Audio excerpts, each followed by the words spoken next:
It was a weird way to start the year, and I didn't love it. I don't usually like talking about books that I don't love, but I want to be honest. So let's just get into it. Hello and welcome. I'm Tara Swigert, and it's time to talk about the books I've read so far this year. So before we get into it, January was a weird month. We, about mid-month, got a call from DCS that one of our former foster daughters was coming back into custody.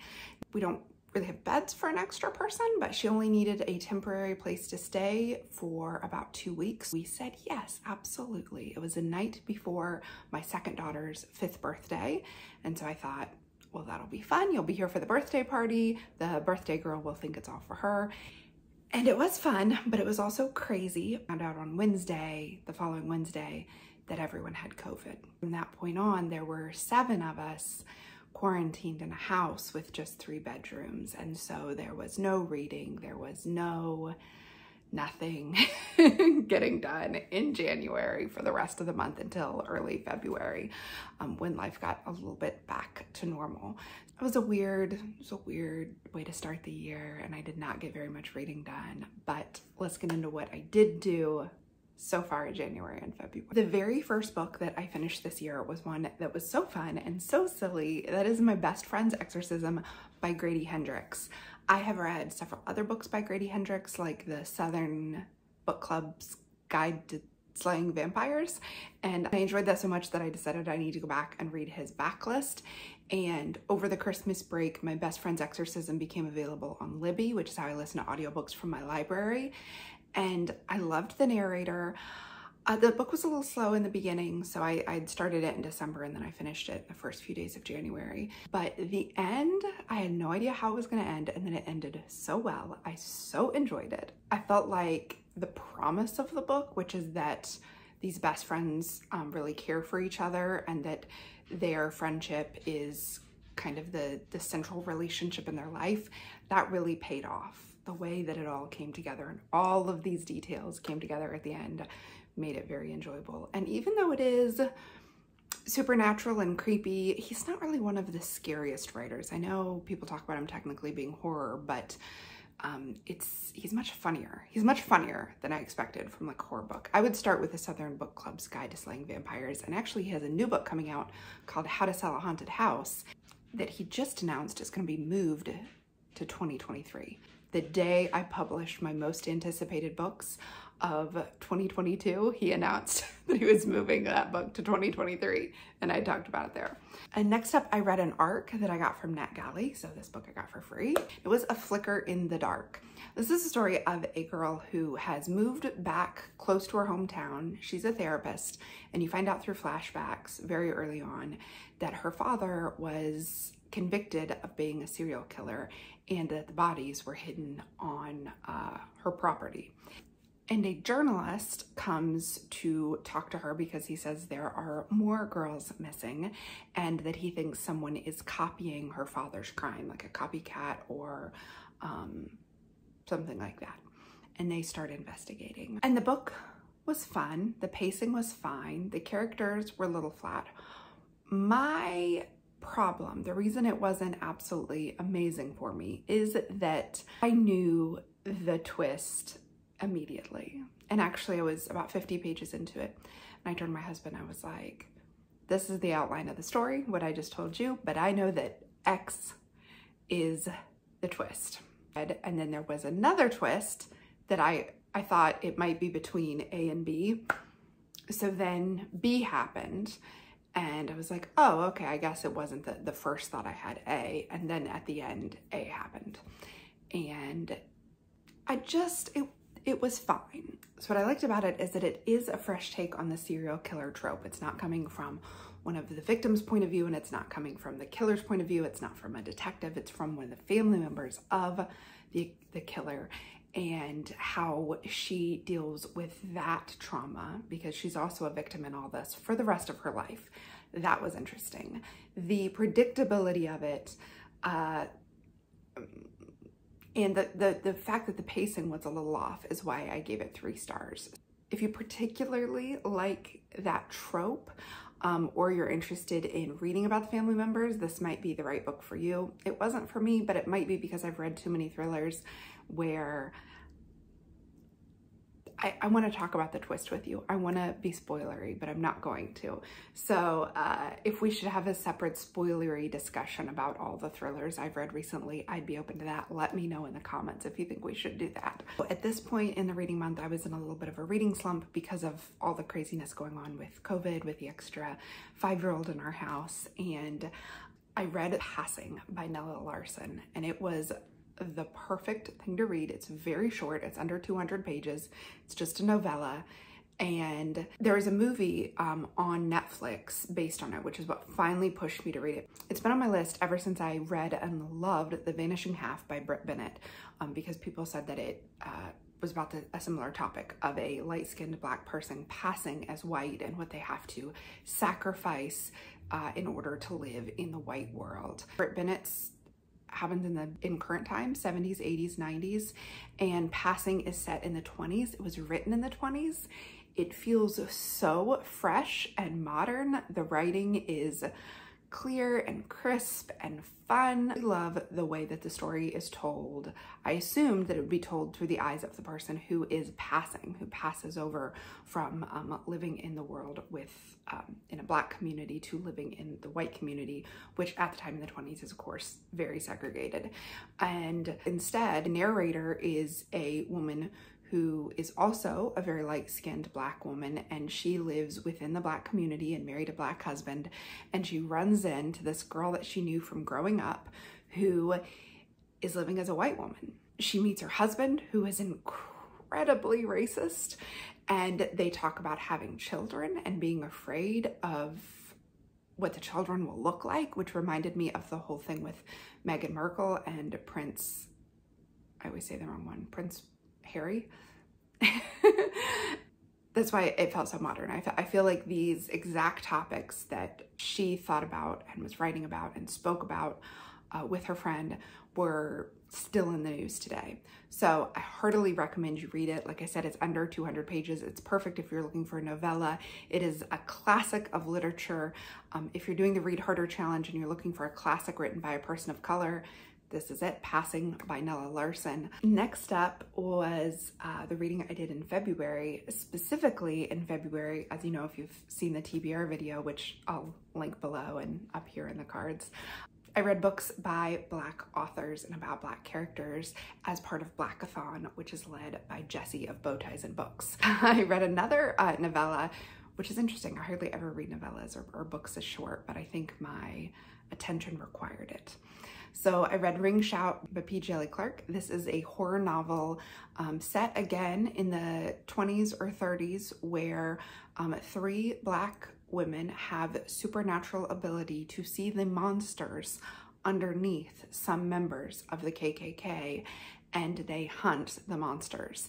And it has some body horror, it has some gore, it has some gross stuff. It's all very metaphorical and really beautifully written, actually. And there is a big Lovecraftian kind of monster. So if you're not into that, this won't be for you. But if you like horror, body horror, monster hunting, it's a book for you. It was super fun. It's weird to say fun because this is really dark topics, but the characters were so fully developed. They were so fully themselves. They had full lives, even though this book was so short. It was just very enjoyable to read, and it was perfectly needed to get me out of my reading slump. So next I read Catherine House by Elizabeth Thomas, and this was, I actually did a reading vlog for this. I'll link it up if you want to see how I felt in real time. This was a vibe. This was a mood. This was atmospheric. There is a plot, and it is creepy, and it doesn't move that fast. So I would not call it a thriller. I would call it dark academia suspense. The young girl is running away from her past, so she agrees to go to this very elite college where she will live for 3 years and have no contact with the outside world. And she thinks they shouldn't have let her in because she has this dark past, but in fact that's part of why they let her in, and because they know that she will not tell the secrets. She completely falls in love with the experience. They're really great at describing that feeling when you're in college and it feels like your whole world, especially if you live on campus or you live with college roommates, where like the campus and your friends feels like a whole kind of enclosed world that you're never going to be in that bubble, all having the same experience at the same time with the same teachers ever again. And she does a great job of capturing that feeling, even though in this one, they are incredibly remote and secluded on purpose. And there's not really a lot of, if you need a book to tell you exactly what's going on at the end and for it all to wrap up, it doesn't do that, but I found it enjoyable. It could have ended even more vaguely. So I was happy with the ending. I felt like it came to a good conclusion. I enjoyed reading it. I said in the reading vlog that if I enjoy reading it and it makes me feel something, then it's a 4-star for me. Then, because I needed something a little more fast-paced, I read Razorblade Tears by S.A. Cosby. This was this month's Literally Dead book club pick. It was a ride. It was absolutely beautifully written. There were lines I wanted to write down, and actually I've been meaning to get better at that, writing down quotes from books, because it was so beautifully written. It's about a white father and a black father whose sons have gotten married and then been brutally murdered and adopted a daughter before they were murdered. And the dads are both ex-cons who decide to figure out what happened to their sons and go seek revenge, basically. And the way the men are written and their emotional depth is so beautiful. It seems like I don't often find men in fiction written this deeply and this deeply feeling. And they are just going through a lot with the death of their sons. They had both really rejected their sons and basically ruined their relationship with their sons. They never got to know their son's partner or their granddaughter, and now their granddaughter has been thrown into their lives as her caretaker. And it just really, I mean, it's sad. I cried at the beginning, and then it got going and it picked up speed, and it was like a semi, like coming down at you. It got more and more intense and scary, and you wondered what they were gonna do.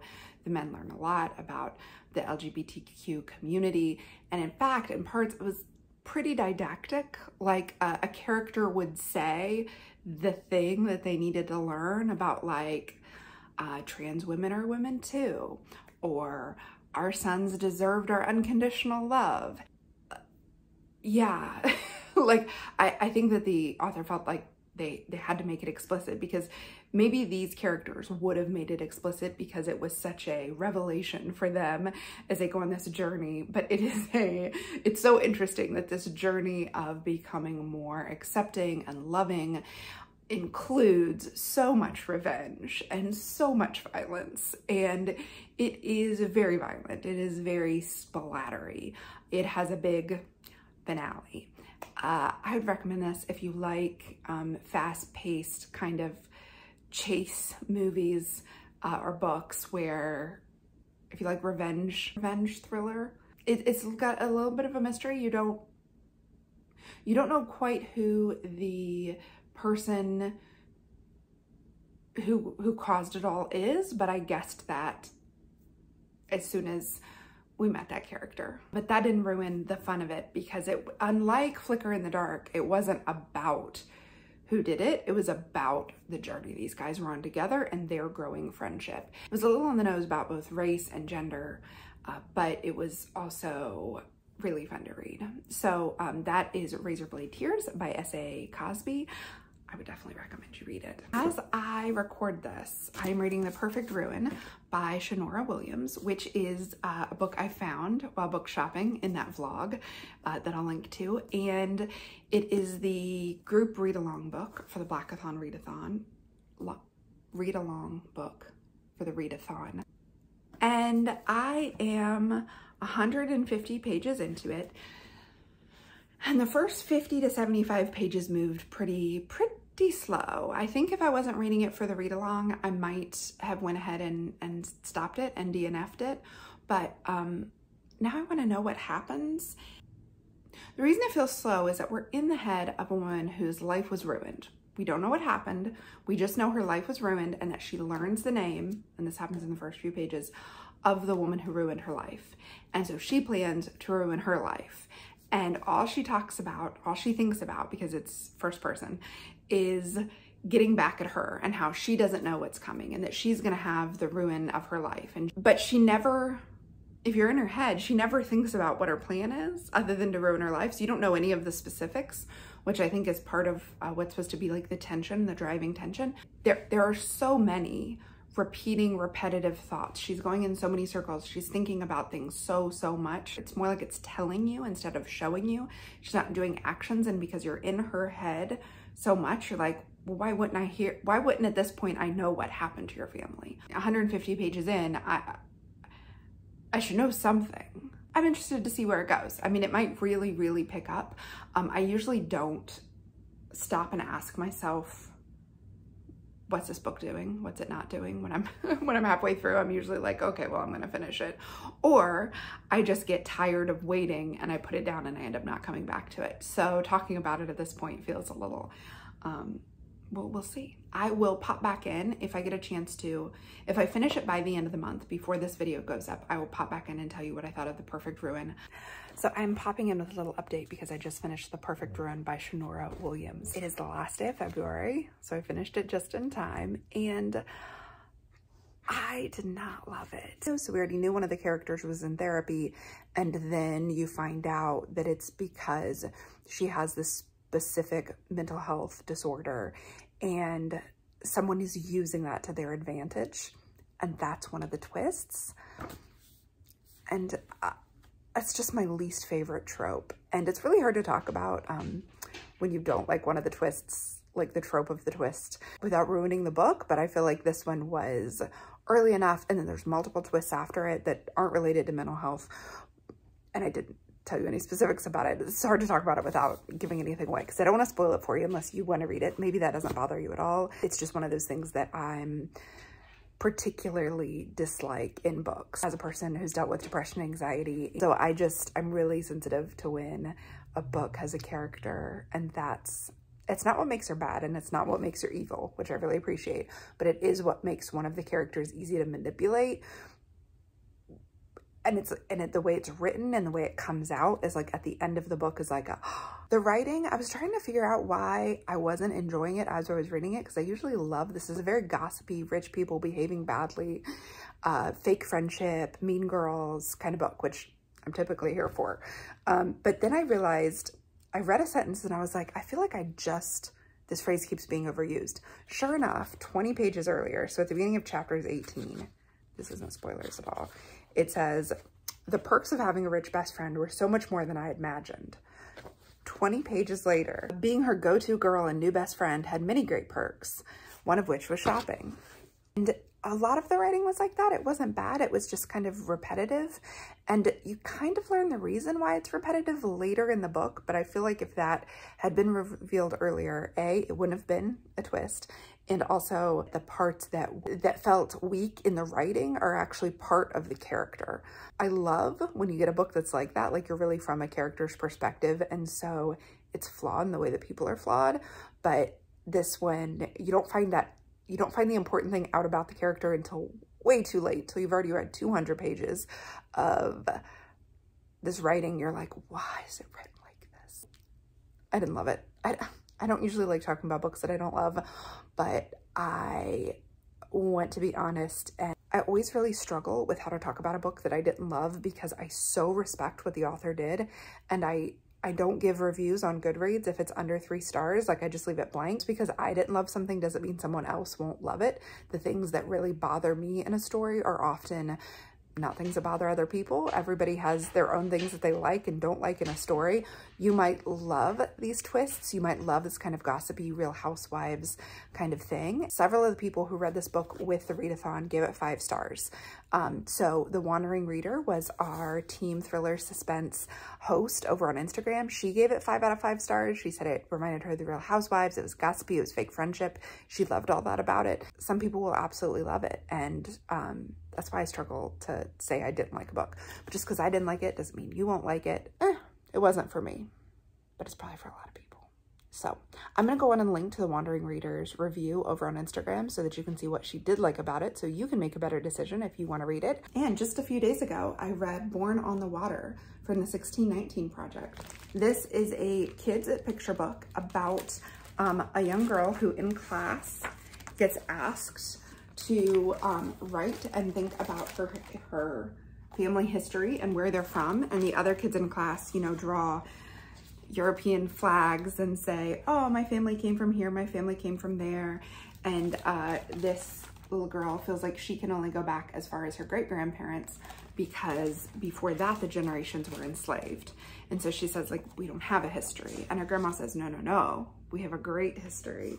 And she talks about their West African traditions and culture and language and brilliance and art and love. And it is absolutely beautiful. I read this as part of the Reading Banned Books project.